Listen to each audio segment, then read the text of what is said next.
Welcome to the Rugby Obsession Deep Dive. Today we're looking at some really interesting articles you brought, focusing on the path to international rugby. Yeah, specifically through the lens of South African forward Jacques Vermeulen. His recent news, his aspirations, it tells us a lot. Absolutely. And if you enjoy these kinds of discussions, make sure you subscribe to Rugby Obsession wherever you get your podcasts. So the plan is to unpack these sources, look at Vermeulen's situation, his big move, and, what it reveals about selection, eligibility, all that complex stuff. Right. It's about getting those key insights, seeing how a player's own goals bump up against team needs, club form, and those tricky international rules. Kind of peek behind the curtain, isn't it? Beyond just the team lists. Okay, let's start with the basics. Jacques Vermeulen. Who is he? Well, the sources paint a picture of a really effective forward. He's currently at Exeter Chiefs, but, and this is big news, he's off to Sale Sharks this summer. Exeter. He's been there a while, hasn't he? 6 years, a really significant period. Racked up 105 appearances for them. And he was part of that huge double win in 2020 Premiership in Europe. Exactly. Integral to that success. So, he's not just making up the numbers. And the sources mention leadership, too. On-field captains sometimes. Yeah, multiple times. So definitely a player with serious club pedigree, especially in England. But internationally, Right. he played junior box, right? Under 20s. He did, represented South Africa at that level. But crucially, no senior Springbok test cap yet. Okay, and that leads straight into his big ambition. The sources are pretty clear on this. Oh, absolutely. He explicitly says he still obviously wants to play international rugby and playing for the Springboks. That would be a dream come true. And he seems to have a strategy, or at least a belief, about how to get there. Yeah, he talks about winning things, being in finals, semifinals. He reckons that makes it so much easier for you to get into international setups.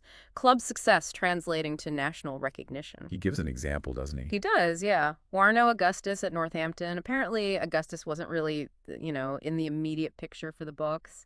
Right. But then Saints reach the Champions Cup final, he plays a key role, and bang, he gets called into a Springbok alignment camp. So basically, a get-together for players they're seriously looking at. Exactly. It shows that connection players see, perform on the big club stage, get noticed by the national coaches. It's a powerful link. Which puts his move to Sale in context. It really does. Sale, they're consistently good. Reached the Premiership playoffs, 4 of the last 5 seasons? Finished 3rd this year? So, moving there, it feels like a deliberate move to stay in those high-stakes games, maybe catch Rassie Erasmus's attention. You'd have to think so. It looks strategic, aiming for that visibility. Okay, but here's a twist in his story. Something that sounds, frustrating from the sources. England were interested. Yeah, that's right. Steve Borthwick was apparently taking notice. And that was because he qualified for England through residency. Mm-hmm. After being in the Premiership for so long, he met the residency requirements. That 5-year rule, basically. Live and play there long enough, you can become eligible. But it didn't happen. Those hopes were, as the source puts it, squashed. And the reason given points directly back to his past, playing for the junior box U20s all those years ago. Ah, so it's that World Rugby rule, Regulation 8. That's the one.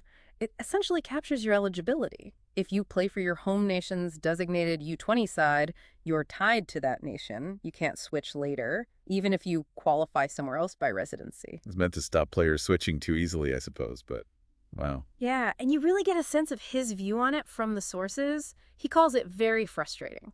He poses that question, doesn't he? Like, how can they say when you were 19 or 20 years old, now you're capped for a country, but you played for the under-20s? He's questioning that equivalence, A U20s game versus a full senior cap. Why should the first one lock you in permanently? It's a fair point. And he mentions others. Duhan van der Merwe, Pierre Schulman.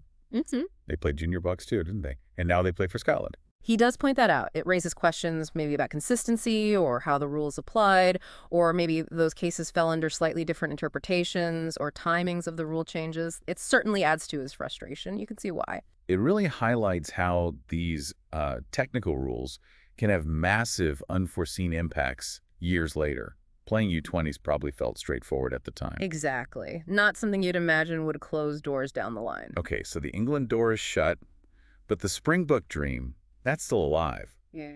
But then there's another huge hurdle mentioned. Yeah, the reality check. The Springbok back row, it's described as a loaded area. Loaded feels like an understatement sometimes, doesn't it? I mean, look who's there.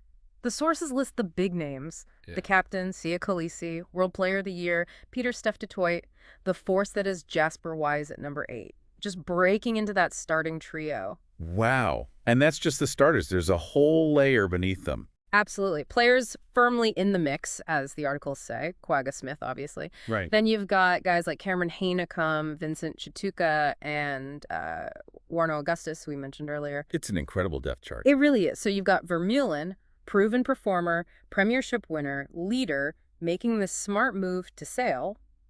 But he's trying to crack arguably the most competitive position group in World Rugby right now. It just underscores the challenge, the sheer quality Rassie has available. Definitely. It puts his ambition into sharp perspective. It's a massive mountain to climb. And before we wrap up, just a reminder to hit subscribe on Rugby Obsession if you're finding this useful. Please do. So let's pull the threads together. What have we really learned from looking at Jacques Vermeulen's situation through these articles? Well, we've seen his strong club record, his very deliberate move to sail, likely a play for selection. Then there's that big roadblock, the U20 eligibility rule, causing clear frustration. And finally, the immense competition he faces for a Springbok spot. And this isn't just about one player's story, is it? It tells us wider things. For sure. It gives us a real, tangible example of how these international eligibility rules, especially the ones around age-grade teams, can really shape or even limit a player's career path. It also shows us players thinking strategically about their clubs. Choosing sail wasn't random. It seems tied to wanting that high-level exposure to impress selectors. It confirms that link between club performance in big games and catching the international eye. Definitely. And look, it just vividly paints a picture of the talent pool in top teams like South Africa. It shows you why even really good, established club players face such a battle to get into those elite squads. It adds, context to those team announcements. So it leaves us thinking, doesn't it? Given Vermeulen's experience and the examples he raises like Van der Merwijk and Schoeman, are these eligibility rules, particularly the U21, really working as intended? That's a big question. And also, how much does a move like his to sail actually sway selectors like Rassie Erasmus?